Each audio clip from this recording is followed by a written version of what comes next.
Detroit 10-3-1-3. Welcome back. Steve here. We are all in extreme amounts of pain after last night's game. I will ask that you hit that subscribe button. I'm going to make some more rational points today. I'm a very, very little bit more clear-headed compared to when me and Will were live last night talking football. I haven't slept. I was up till almost 3 o'clock in the morning, up at 6. Couldn't sleep. My heart's broken. Excuse me. But we have to move on. We have to talk about last night's game. After this episode, we're moving forward. This is kind of a grieving episode. This is not one that I'd like to be talking about, but I'll tell you this. I would rather talk about a loss in the NFC Championship game than talking about draft capital and draft picks in Week 10. Like, we had a hell of a season, hell of a run, lots of memories. 2023 was a great year for me personally. Going into the football season, everything was great. Loved all the Lions games I got to go to this year, the playoff games, the experiences, the memories I made with my wife and my friends. Like, it's unmatched. Hell of a season, but last night we did get our hearts broken. We're sad. Maybe you cried last night. I'm not going to knock you, but here's the thing. When it comes to sports, one thing I truly, truly respect, and I've said this before about some of the stuff that's going on in some other places, in the sports world. I don't want to get into it and mention people or ruffle any feathers. I'm not here to talk shit. The one thing I respect is in sports, you can have a different opinion than someone.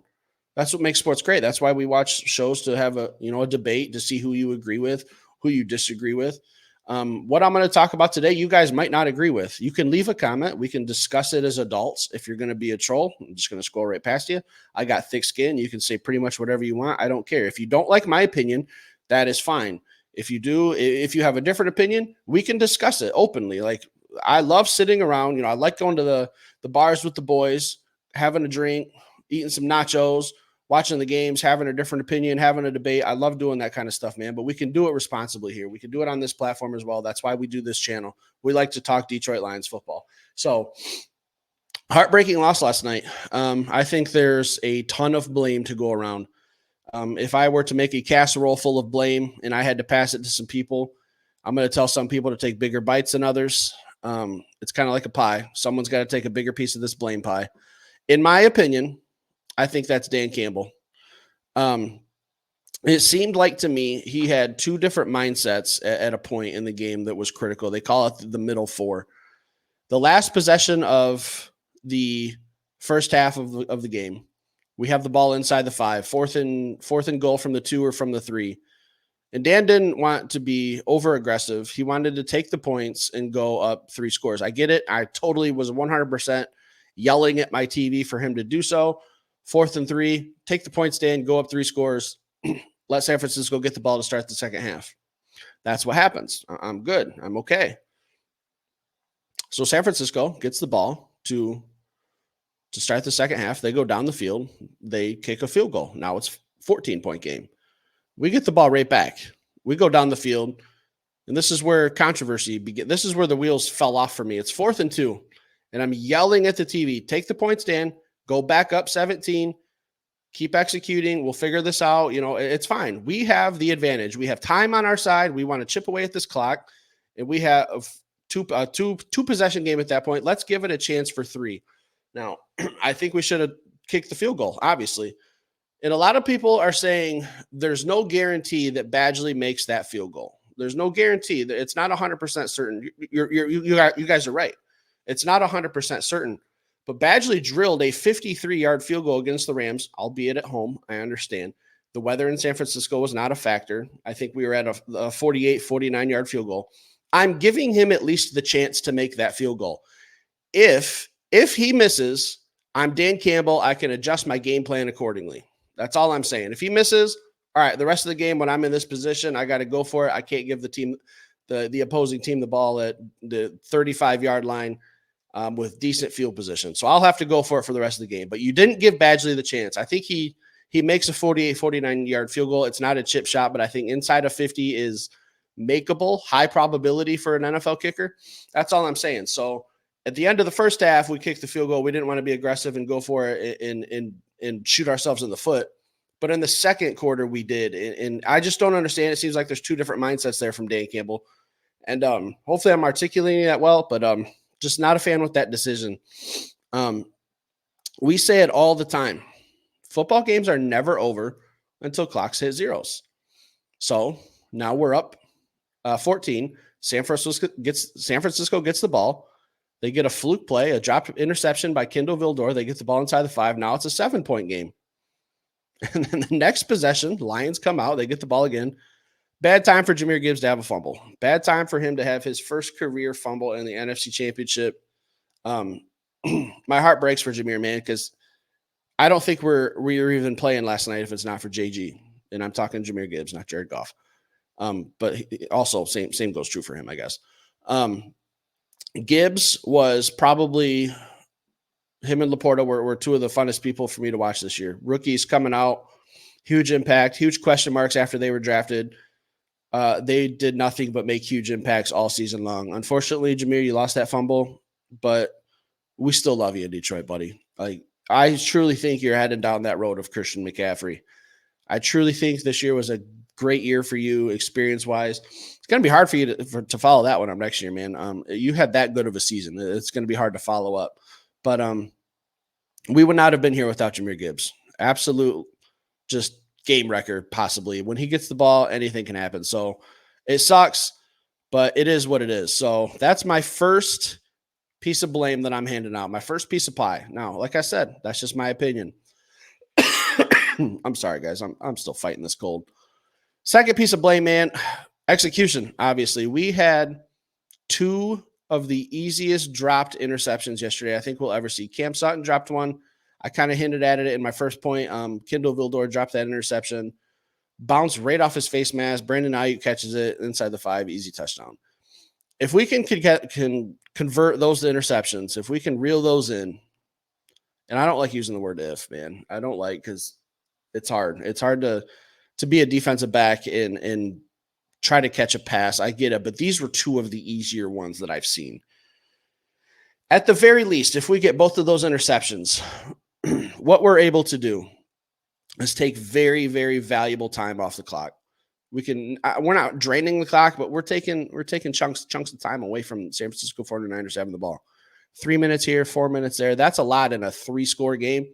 Potentially, that is a lot of time. We're talking like 6 minutes out of 30, 20%. 20% of the game we could have probably chipped away from the 49ers without letting them touch the ball and score when they're down three possessions. Those interceptions and drops were absolutely massive, man. And it sucks. We've all bashed Cam Sutton, these last few weeks. I haven't been a huge Cam Sutton fan with the way he's played. I'm not going to get into that. There's just too much blame to go around. I'm not going to single out.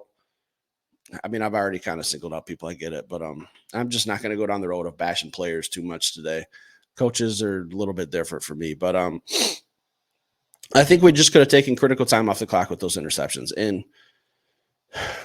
same topic, execution, players, drop passes, obviously an issue yesterday. Josh Reynolds is getting hammered pretty good too, from what I've seen on Twitter. And this is another situation where Josh Reynolds has been very good and very dependable for the Detroit Lions all year. It was a bad game for him yesterday, bad time to have it. It was a bad time for a lot of people to have a bad game yesterday. Let's just leave it at that. It was a bad time to have a bad game. But in my opinion, that first 4th and 2 shouldn't have happened, because that was the whole field goal situation that I talked about in the beginning. He dropped another one on 4th down later in the game. It sucks. It sucks, guys. Just bad timing, execution. We didn't make plays, and Jared Goff made good enough throws to where those plays should have been converted. So this isn't on Goff, man. He put the ball where it needed to be. Just drops. We had a case of the Butterfingers yesterday. It's another piece of the pie that someone's got to take. I mean, the list goes on. I mean, we missed some tackles. Tackling was an issue. Dropped interceptions is an issue. There's a lot of things, guys. But in my opinion, I got one more point to make, and then I'm going to give my final statements, if you will. Ben Johnson, third piece of the pie's got to go to you, man. This third quarter offense all season has been just one of the worst in the NFL. I don't know what the stats are. I don't know what the points scored average in the third quarter was, but I can't imagine it was good. Every single game, it seemed like, me and Will have talked about this since like week 3. We came out flat, had a chance to put the game away. We've talked about it, said it many times. I don't know what goes on in that locker room at halftime. I don't have the X's and O's in front of me. I don't have the game film. But our third quarter offense was probably in the bottom 5 of the league, if I had to guess. And I'm trying to be realistic here, but just not good. So we can get away with kind of coming out flat against bad teams like Atlanta, Carolina, like I said, the bottom feeders of the NFC. You can get away with more. San Francisco 49ers are built different.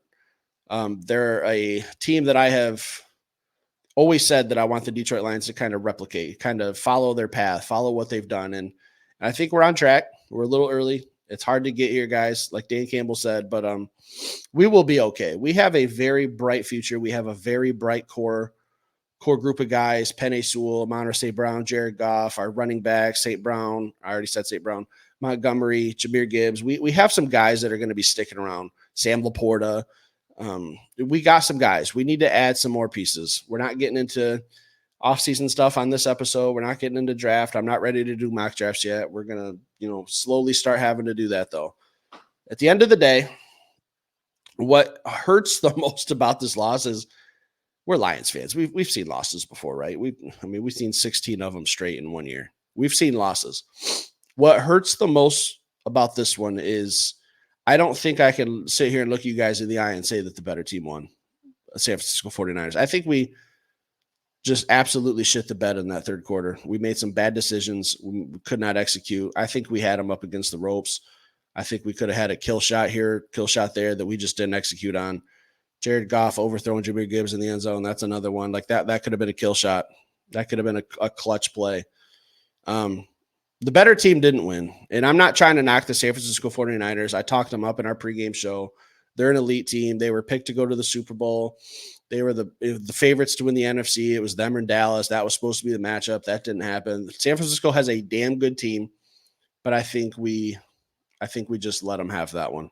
I think we gave it to them. I don't think they earned it. I don't think they beat us. We've been beat by the Ravens. The Ravens just whooped our ass this season, all up and down the field for 4 quarters. We've taken ass whoopings. This one is just a little different. I just don't think the outcome should have been what it was. But like I said, guys, this is a safe space. Leave a comment down below. Keep it friendly. If you have a different opinion, perfectly fine. I get it. If you want to talk about this is all on Josh Reynolds or this is all on Jared Goff or Ben Johnson, whoever you think it is, we can be respectful and be adults about this. So leave a comment down below. Hit that like button. If you're new to Detroit Den 313, hit that subscribe button, guys. Last thing I'm going to say is I've seen some other people in the YouTube Detroit Lions world say that they're just not ready to talk football. Detroit Den 303 is not going anywhere. We're going to take this on the chin. We got punched in the mouth. We got to go forward. We're going to keep providing the best content we possibly can with our opinions, me and Will. We're getting ready to, unfortunately, we have to talk off-season stuff coming up. We're gonna get into it. We're not going anywhere. We're gonna be here for a long time. We enjoy doing this podcast stuff, like we said last night. Hit that subscribe button again. We'll be back later, guys, with some more content. Have as good of a Monday as you can, is what I'm gonna say, guys. We'll be back. See ya.